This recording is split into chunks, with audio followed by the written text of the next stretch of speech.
Hey there everyone, my name's Andrew and this is Canadian Starships.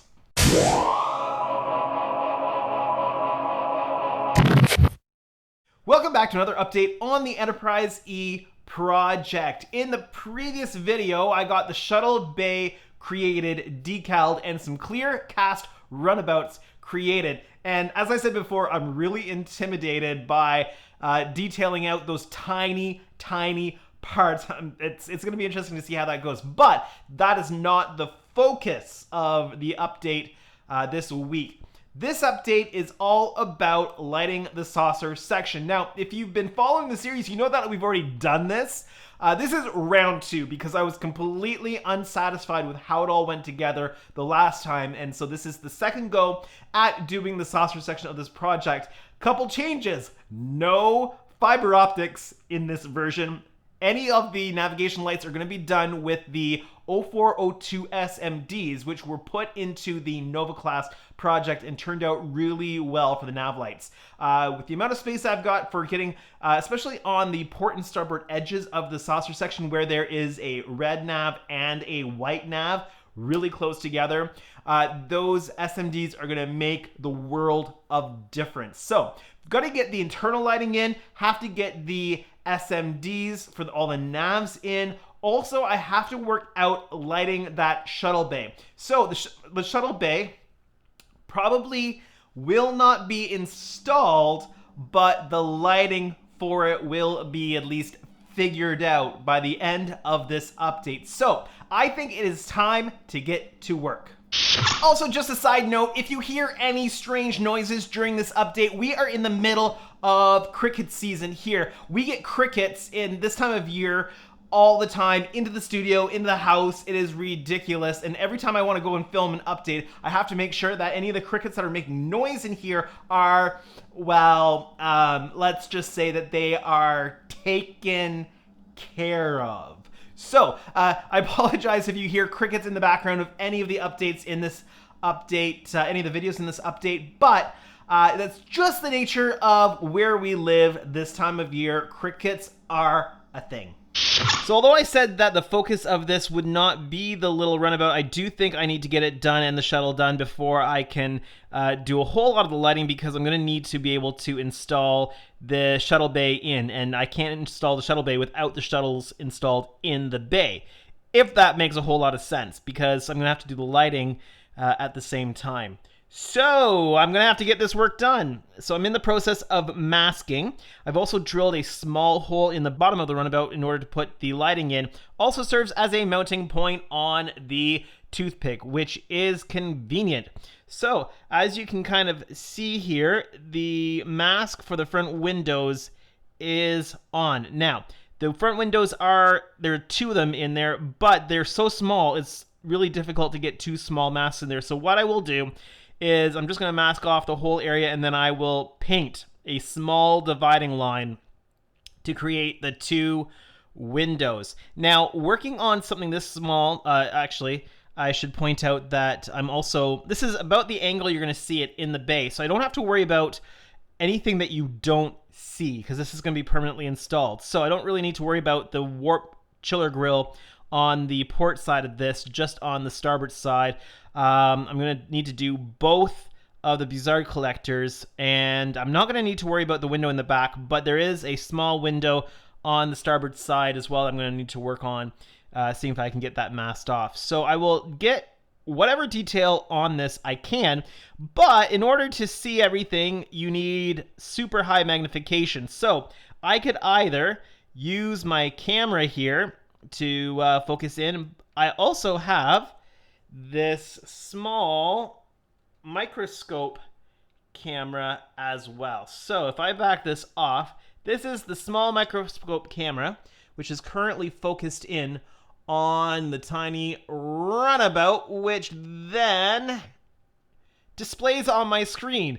It's a little easier working on something you see that size than working on something you see that size. So that's just to help me seeing where I'm placing everything. I mean, my eyesight is pretty good for this up-close detail stuff, so I'm not too worried, but that's just going to help me out a little bit.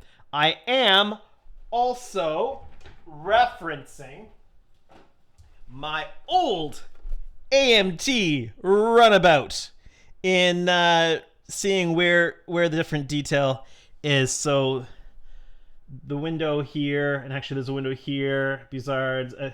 So those kind of details, I'm not sure why it's not focusing there, but yeah, I'm using that kind of as a little bit of a reference. So I'm going to be working a little bit on this detail, and I'm going to show you my progress on it as I go, but it's not the focus of the episode, of the update, but I do need to get that work done. So as you can see, the teeny tiny masking is complete. So what we have going on here, and it's way too close for me to actually point it out with anything, you wouldn't be able to see it.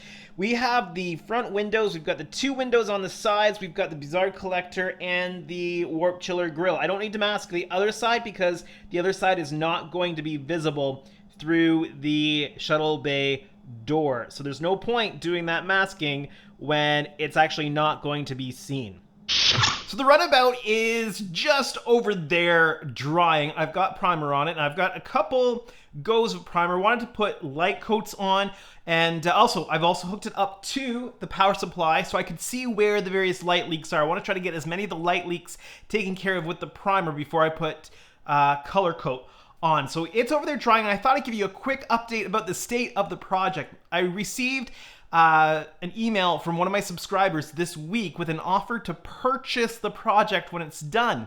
So we talked back and forth, and they're actually in Canada, which makes things a lot easier. And so the project is sold. So when it's done, it will leave here and go to its permanent home. Now that means a couple different things for the project. Most importantly, it means that now that it's being made for a client, I want to make sure that it is what they want. So he actually came here today, dropped off some bits and pieces of an old Enterprise E that he used to have that's broken and all over the place, and we talked about the color scheme. So he wants to go with the First Contact color scheme, somewhere between what you see on screen and the model that was used for filming, which is kind of exactly what I was going for. He wants the Aztec panel detailing, that weird kind of mishmash, in his words, Tetris pattern, to be as subtle as possible. So I'm going to be taking my cues on what that looks like from him, since he's the one that's going to hopefully be enjoying the project for a long time once it's done. Also, that means that I want to try to make sure that I get this project done by the end of the year, because he's going to be coming here to pick it up, and I don't want him driving through the worst of winter to pick up this model. So a couple shifts on what this project is going to look like in its final state. Also, he wanted to start trying to make one himself, and for a various array of reasons, decided to purchase one done instead of continuing with that. So I have a few other things that he dropped off, thought that I might be able to use. I have a bunch of work in progress kit parts for the Enterprise E. I have 2 sets of the A Creation decals, which are not going to be used on this kit. We are going with the paint all the way, but these are here, and they're a little bit of a weird coloring, I'll say, and because they're aftermarket parts, you can see all the little dots of print that make up the coloring. So we're not going to go with those, but we do have them. I also noticed that there are some JT Graphics 1000 scale Enterprise refit decals in this package as well. We have a second set here of the photo etch kits, which is great to have spare on hand.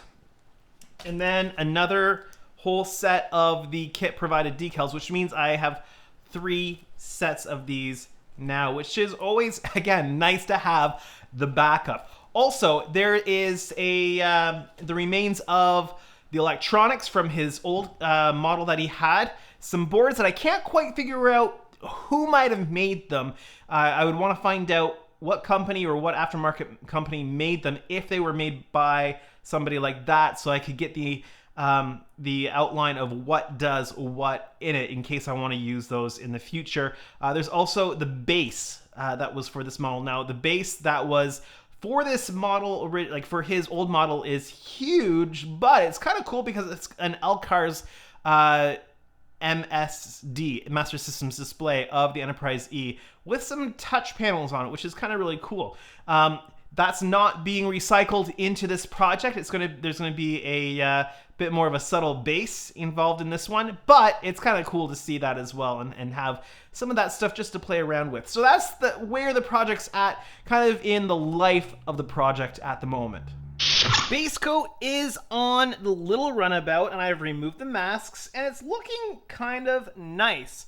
Now, it's a little hard to see because I've got the lights off, so you get to see the coloring, but here it is with the lights on, and you can still see that there's lights on inside the Runabout. And, I mean, they're not blast the sky away like the sun types of lights, but they're just kind of there to indicate that something's going on with this little shuttle. As I move it around, I have to bring it back into focus for you.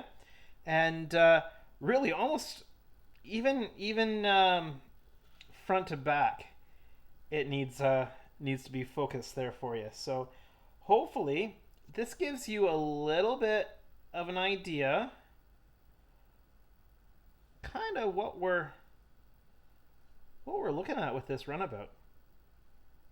So there's all the windows, the warp chiller grills are lit, and actually the Bizarre collectors on the front are also lit. It's going to be harder for light to get there just because it's a very thin piece far away from the light source and kind of around a corner, but you'll get a bit of a sense that they are lit up. And let's see if we can get a decent shot of this from the other side. Oh, there we go. So I will see, and actually you even get to see the lights in the back cabin there really well on this side. So I'm going to evaluate once it's done which side looks the best and orient it in the shuttle bay based on which side looks better. But there it is, all lit up. Let me turn the lights off again. And there's that side all lit up. And let's just see if I can get a front view in focus. You can really tell the Bizarre collector on the starboard side is quite lit compared to the other. So I'll take all that into consideration when I decide which side is the money shot side. So here's the Runabout with a little bit of blue transparent paint on the chiller grill and a little bit of red transparent paint on the Bizarre collectors. Now, the light has a really hard time getting through such a small piece at those angles to come through those Bizarre collectors. So they're not going to be super bright. They're going to glow a little bit, but it's going to give you the idea that there's a little bit of life going on inside the shuttle bay, just to give you a little bit of perspective on how small this actually is. Here is a Canadian loonie behind the Runabout. So that gives you an idea, just the size and scale of this item here. So my next step is to get this installed into the shuttle bay. I'm also going to try to paint up and detail to the best of my ability one of those small speedboat shuttles and get that attached on there. It's just going to be powered down in the background, but it is just going to be there to provide a little bit of detail. And again, this is the one that's going to bring the most life to the Runabout. Again, here's that loonie in behind, just for a little bit of scale reference. With the Runabout pretty much ready to be installed, I put some resin in the speedboat shuttle portion of the mold. When I got the 4 shuttles, 2 of them were really unusable. So I decided to take molds of the 2 usable ones so that I could get my full 4 shuttles back. So I've got those, again, just the Canadian loonie to give you a little bit of scale. And I think that I'm probably going to use the one on the right there. I think it looks a little bit better than the one on the left. And it's just going to be over on that left side of the shuttle bay. I think that the Runabout is going to go kind of center angled on this side because the starboard side seems to be the better side of that tiny runabout. So we'll have, let's see, we'll have speedboat shuttle there, and let me just grab one of the extra clear runabouts that I cast up just to kind of give you an idea. And the runabout is going to go right about there, I think, so that you can nicely see it prominently when you look inside the shuttle bay. So I've got to get the little speedboat shuttle painted and prepped. It's just going to be sitting here or back a little bit further as a secondary craft in here. It's going to be powered down. It's too small to light, and it would be too small to detail lighted, especially since we do have the nicely lit runabout kind of be that eye candy in here. The runabout is permanently installed into the shuttle bay now. I've got power running to it so you get a little bit of an idea what it looks like with the lighting on. The speedboat shuttle has been primed and it's just sitting there to get an idea of what the scene will look like once you look through the door into the shuttle bay. So the shuttle bay is essentially done. I have detailed out the speedboat shuttle. It's not secured into place. I can kind of jostle it around. Haven't quite decided where exactly it's going to be secured into the shuttle bay yet, but all I have to do is secure that down and the shuttle bay build is done. Now the next thing we need to do is figure out the lighting for the shuttle bay. It's going to have its overall lighting of the bay itself, and then the doors, the shuttle bay doors, are going to have blue LEDs on the back side so that the edges glow blue as if there's an atmospheric force field in place. So that's the next thing I have to do with the shuttle bay. Now let's move over here, and we have the observation lounge for the shuttle bay, which I've been working on. It is primed, and I've got the photo etch piece just sitting on top there. It's been annealed. It's going to need to have its primer, its base coat, but I'm wondering if I need to build up the edges of the resin piece around where the photo etch piece goes in. If you look at the studio model, you see that the window is actually recessed in. I'm not going to be able to recess it quite as much as it is on the studio model, but perhaps I can build up a little bit of styrene around the edges just to kind of give it that effect. So I'm gonna have to play around with that. That's gonna be really my next challenge after getting the lighting for the shuttle bay done. So you'll notice that this is a little bit different than the part I showed you in the last clip. I've basically taken a 180 on how I'm approaching this thing. I was using the clear part, but I've actually opted for the kit provided piece. I've completely cleaned out where the window is to the full size of the windows, and I've been able to get it so that I've been able to affix the photo etch part in behind, and it's looking really, really good. Obviously, you're seeing all the fine imperfections being at such large magnification, and you can see light through where the photo etch joins the part. That's fine. That's been fully adhered to. There's adhesive in there, and so once it gets painted, that's going to be filled in, and that will do the proper light block.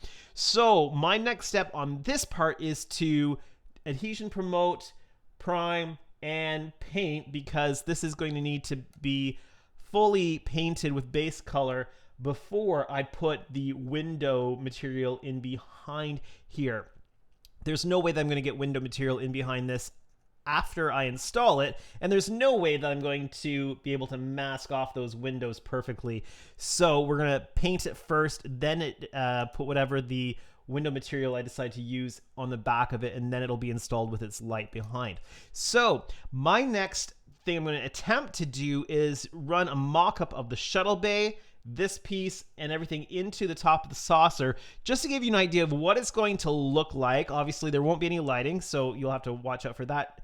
I don't know if I'm actually going to be able to do the mock-up, so this is going to be a surprise for me. If I'm successful, the next clip you see will be a mock-up of it all in the saucer. So here is a gingerly placed mock-up, just to give you a little bit of an idea of what you can see. Obviously, small detail like this is going to be a lot better in person, but you see the runabout in there. I can focus in on the shuttlecraft in the back. There's a good view of the runabout in the back there, which I don't think I'm going to be able to focus on here, is the shuttle bay door. An interesting view is that you can kind of see into the shuttle bay through the window, and you can actually see the shuttle bay door better back there if you're looking through that window. So I'm wondering if that's better being left clear glass so that you can see more into the shuttle bay. I'm not sure. Again, you can kind of see better into the shuttle bay if you have the opportunity to look through those windows as well. So, you know, I'm going to have to check with my client to see whether he wants those to be clear or not, but it's looking kind of cool. Obviously, you're going to see things better if you're looking in person than you can with me trying to get my camera through here. It's quite interesting to see in person. And you know what? I have just one of the white SMDs in the ceiling of the shuttle bay, and it's looking pretty good. From this angle, you really get a good look at that side shuttle bay door just behind that speedboat shuttle. So that's it for this update on the Enterprise E project. I am really excited that the shuttle bay is done, and it was really cool to see it kind of partially installed into the saucer section there. Now I've got to say, it looks so much better in person, so the best way to see it is to actually be in person looking through the door into that shuttle bay. It's really hard to capture the whole kind of experience on camera. Now, the windows going into the observation area there, I'm going to let my client decide whether that's going to be clear so you can see into the shuttle bay and have a better view in, or if that's going to be frosted so it just looks like it's lit up. So I'm going to be waiting to hear back from my client on that decision, but I am so excited that that shuttle bay is turning out as well as it is. So the next thing I'm going to be doing is to be installing the shuttle bay and dealing with the installation of the lighting for it and working on the electronics for the saucer section as a whole. That's going to be a big job, and it's going to take a bit of time. Everything's got to be sorted out with the control board, and it's been a while since I did all of the lighting for the secondary hull, so I've got to make sure that I've got a good handle on what's going on there, because it's just been a bit of time. Make sure all of the wiring is good to go. For the saucer section, we are going with 0402 SMDs for the navigation lights on the saucer section. So much better than the you know, the fiber optic cable. That's it. And it's just going to look so much better. If you saw my Nova class project, you'll see that that is what I was doing on that, and just looks so much more in scale. And there's all the window lighting and just a lot more lighting to do. So I'm going to be in the lighting world for the next little while. And so here's a little bit of a timeline of what I'm hoping.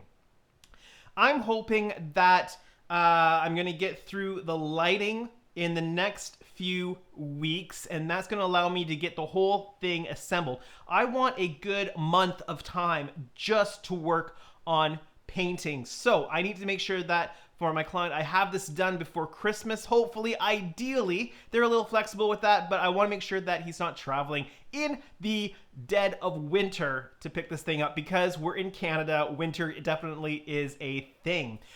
So I would like to dedicate at least a month to the paint job on this, because it's going to be unique. It's going to be quite a bit of work and masking and hand masking, because there isn't a mask kit for it.